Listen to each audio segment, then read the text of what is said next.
Anh về rồi à? Em nhớ anh nhiều lắm. Anh xin lỗi đã về muộn. Welcome, dear viewers, to today's story. After spending several days in the city celebrating the Lunar New Year, CEO Quan finally returns to the beloved farm where Tieu Lac has been waiting for him. From a distance, the moment he sees her standing by the wooden fence, his heart overflows of happiness. But behind Tio Lock's gentle smile are the long, lonely days and the deep longing she endured while being apart from the man she loves. Their reunion is not only filled with joy, but also with tears, vulnerability, and the fear of having to say goodbye again. Moved by her fragile honesty, CEO Quan holds her tightly and promises that he will never let her face loneliness again, that he will stay by her side, love her, and take care of her for the rest of his life. This is not just a sweet countryside love story, but a journey of understanding, commitment, and choosing each other with sincere hearts. If you enjoy emotional stories about love, family, and meaningful everyday moments, don't forget to like, share, and subscribe to the channel so you won't miss the next episodes. After spending many days in the city celebrating the Lunar New Year with business partners and relatives, CEO Quan finally made his way back to the farm that had always felt more like home than any luxury apartment or corporate office ever could. The city had been filled with glittering lights, endless meetings, formal dinners, and congratulatory handshakes, but none of it truly rested his heart.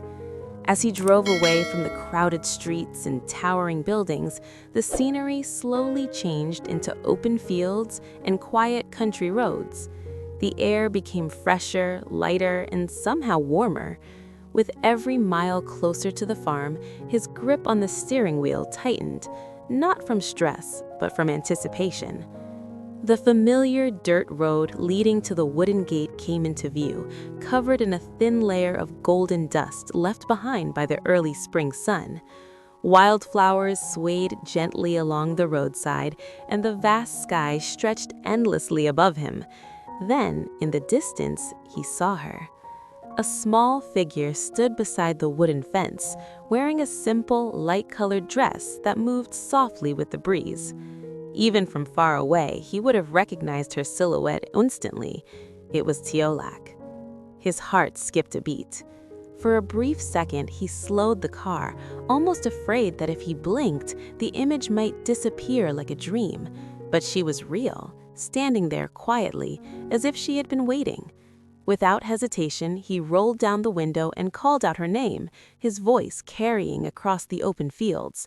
It was not the commanding tone of a CEO giving instructions, nor the formal voice he used in business meetings. It was warm, bright, and filled with pure happiness. Tieu Lac. The sound of her name leaving his lips felt like the most natural thing in the world. In that moment, all the exhaustion from the past days, the negotiations, the travel, the endless social obligations, vanished completely. The success, the wealth, the reputation he carried in the city suddenly felt distant and unimportant. None of it compared to this single sight before him. To others, the farm might have looked modest. Wooden fences, vegetable patches, a small chicken coop, and open land stretching toward the horizon.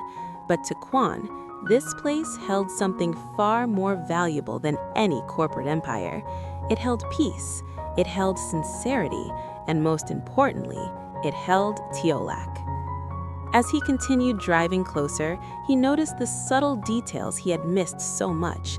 The gentle sway of the crops, the quiet sound of wind brushing through the trees, the sunlight reflecting softly off the farmhouse windows. Everything felt familiar, grounding him in a way no luxury hotel suite ever could. He realized then that the farm was no longer just an investment project or a temporary escape from city life. It had become the center of his emotional world, and the reason was simple. Tieu Lac was here. Seeing her waiting by the fence made him understand something deeply. No matter how far he traveled or how busy his responsibilities became, his heart would always return to this place, to this moment, and to the girl who unknowingly made it feel like home. When Tieu Lac turned around at the sound of her name, her heart reacted before her mind could.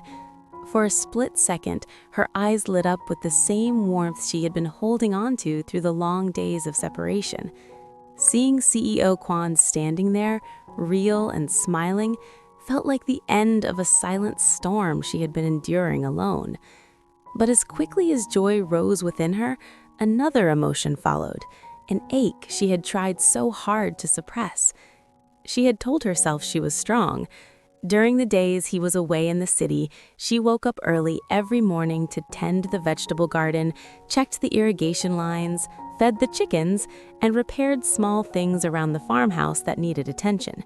She worked quietly, determined not to let him worry about her. Whenever he called, she smiled brightly through the screen, assuring him that everything was fine, that the farm was doing well, that she was doing well. But the truth was different. At night, when the sky darkened and the countryside became still, the silence grew heavy. The wind that brushed through the fields no longer felt refreshing, it felt lonely. The dining table seemed too large for one person. Even the small bed they once shared warmth in felt colder than usual. She would sometimes step outside just to look at the distant road, imagining the sound of his car returning, only to realize it was just the wind passing by. She missed him more than she had expected.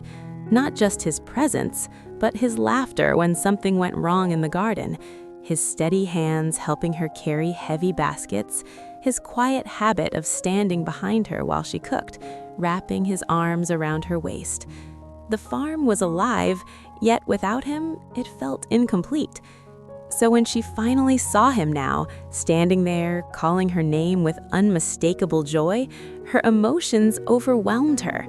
She wanted to run to him and smile like she always did. She wanted to pretend that the days apart had been easy, but her heart refused to lie. Instead of laughing, her steps slowed as she approached him.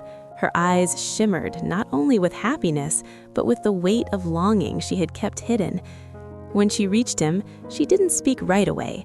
She simply rested her forehead gently against his chest, gripping his shirt as if afraid he might disappear again. Her voice trembled when she finally whispered that she didn't want to be apart from him anymore. It wasn't a complaint. It wasn't anger. It was vulnerability. The days without him had made her realize something she could no longer ignore. What frightened her most was not the hard work nor the responsibilities of managing the farm alone. It was the feeling of waiting, the quiet uncertainty of not knowing how long the distance would last, the ache of loving someone deeply while counting the days until their return. In his arms, she allowed herself to feel everything she had been holding back, the loneliness, the longing, the silent tears shed under the moonlight. She wasn't weak, she was simply in love. And in that fragile, honest moment, she understood that her happiness was no longer just about the farm or the simple rural life she cherished. It was about sharing that life with him, without distance, without prolonged goodbyes, and without the fear of being left alone again.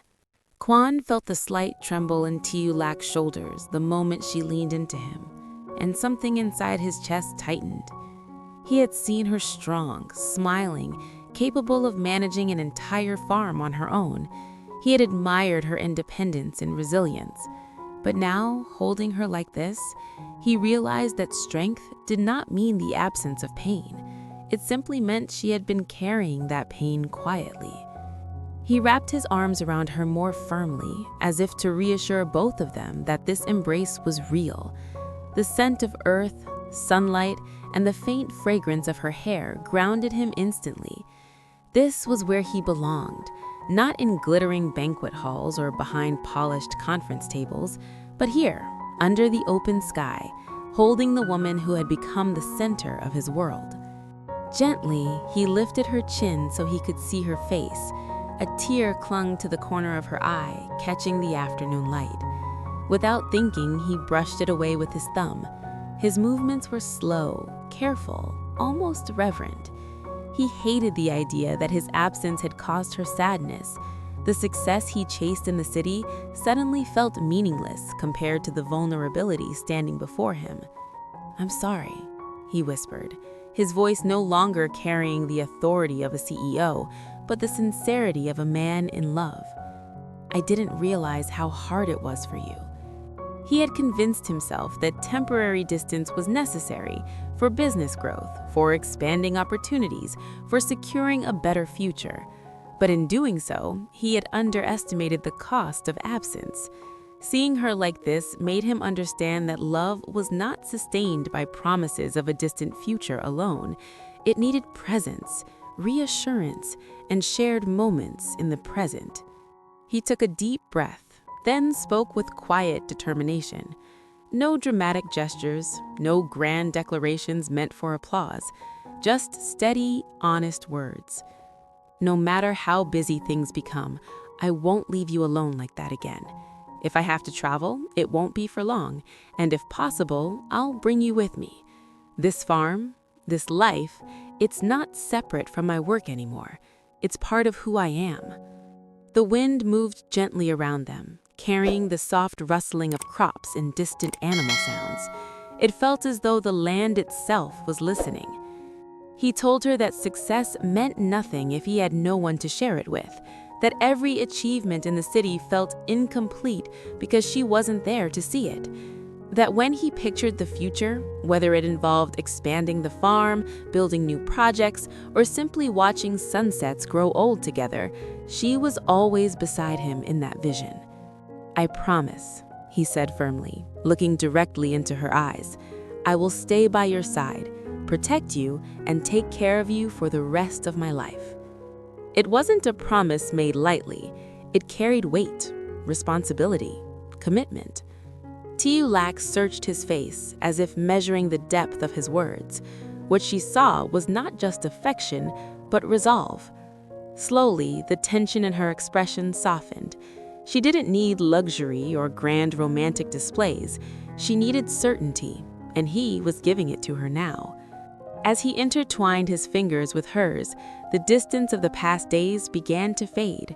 Under the golden light of early spring, surrounded by the quiet rhythm of the countryside, they stood together not as a CEO and a farm girl, but as two people choosing each other, fully, sincerely, and without fear of another lonely goodbye.